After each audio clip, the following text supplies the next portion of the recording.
সবই মানলাম, স্বস্তির নিঃশ্বাস ফেললাম। কর্মচারীরা তাদের দাবি মোটামুটি পূরণের আশ্বাসের প্রেক্ষিতে সরকারি কর্মচারীরা জাতীয় আমাদের সচিবালয়ে, বাংলাদেশ সচিবালয়ে তারা কর্মসূচি স্থগিত করেছে। নিশ্চয়ই একটা স্বস্তির নিঃশ্বাস, এবং সরকারের জন্য স্বস্তির নিঃশ্বাস। বিবিসি রিপোর্ট করছিল যে এই জনপ্রশাসন বলি বা সরকারি প্রশাসন বলে একটা অস্থিরতার লক্ষণ দেখা দিচ্ছে। সেই জায়গায় আমার প্রশ্ন দু তিনটা জায়গায়। ওকে, সমাধান হয়েছে, গুড। আমরাও বারবার বলছিলাম যে হুমকি ধমকি কেন দিচ্ছেন, হুমকি ধমকি না দিয়ে আলোচনা করেন, আলোচনা করে আলোচনার মাধ্যমে এটার সমাধান করেন। আলোচনাও হয়েছে, সচিব কমিটি হবে, সচিবরা ডেকে বসেছিলেন, শুনেছেন, আরো আশ্বাস দিয়েছেন যে ক্যাবিনেট সচিবের সঙ্গে কথা হবে। প্রশ্ন হলো, আপনারা সাংবাদিকদের এই আন্দোলনে ঢুকতে নিষিদ্ধ করেছেন। দোষ আওয়ামী লীগের কিছু বললেই বলেছেন আওয়ামী লীগ এই করে গেছে, সেই করে গেছে, রেজিনা ইসলামকে সচিবালয়ে হেনস্থা করেছে, জেল খাটিয়েছে, কত কত সাংবাদিক আহত হয়েছে, নিহত হয়েছে, বাক স্বাধীনতা বিভিন্ন ক্ষেত্রে রুদ্ধ হয়েছে, বাংলাদেশের টেলিভিশনগুলো ঠিক মতো কাজ করতে পারেনি, পত্রপত্রিকা কাজ করতে পারেনি, পত্রপত্রিকা বন্ধ হয়েছে, অসংখ্য পত্রপত্রিকা, যেটা ট্রেডিশনাল গণতান্ত্রিক ব্যবস্থায় হওয়ার কথা না। বিভিন্ন জায়গায় সাংবাদিক প্রবেশে নিষিদ্ধ করার ঘটনা আওয়ামী লীগের 17 বছরে লিখলে 1700 হবে। মানে কেন্দ্রীয় পর্যায়ে ঢাকা থেকে শুরু করে যদি স্থানীয় পর্যায় পর্যন্ত বলি। আজকে আমি একটা উদাহরণ দিই, দেখেন এই যে ওবায়দুল কাদের আওয়ামী লীগ সাধারণ সম্পাদক, তিনি কলকাতায় থেকে দেশের বাইরে যারা কাজ করেন, ইন্ডিয়ার সংবাদ মাধ্যম এবং অন্যান্য জায়গায় তিনি টেলিফোনে ইন্টারভিউ দিচ্ছেন।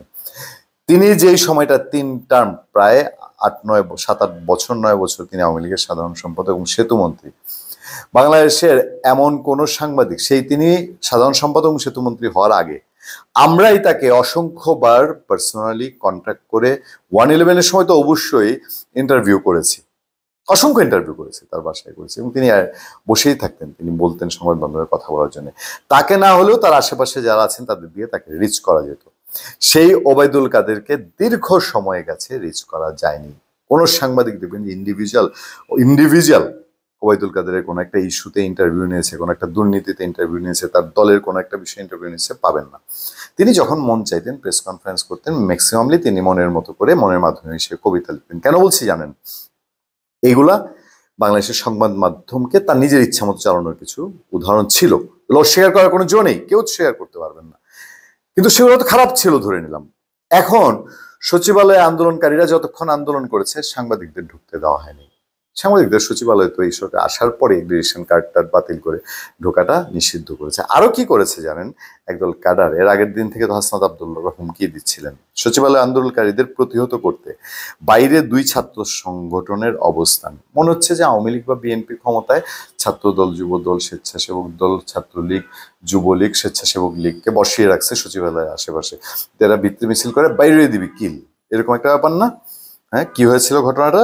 সচিবালয়ের ভেতর আন্দোলনে রয়েছেন কর্মচারীরা, তাদের প্রতিহত করতে, মানে যখন আন্দোলন চলছে, ফটকের বিপরীতে পাশে অবস্থান নিয়ে বিক্ষোভ করেছেন জুলাই মঞ্চ ও বিপ্লবী ছাত্র আন্দোলন নামে 2টি সংগঠনের নেতাকর্মীরা।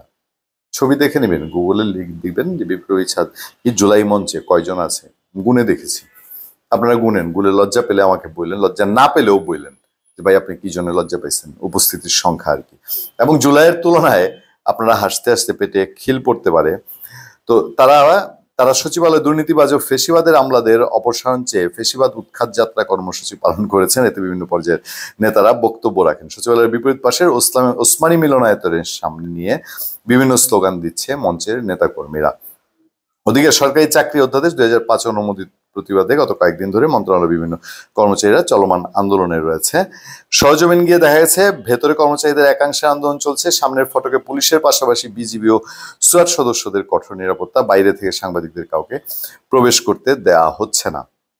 তো এই হচ্ছে আমাদের দেশের তেলিসমাতে যে যায় লঙ্কায় সেই হয় রাবণ।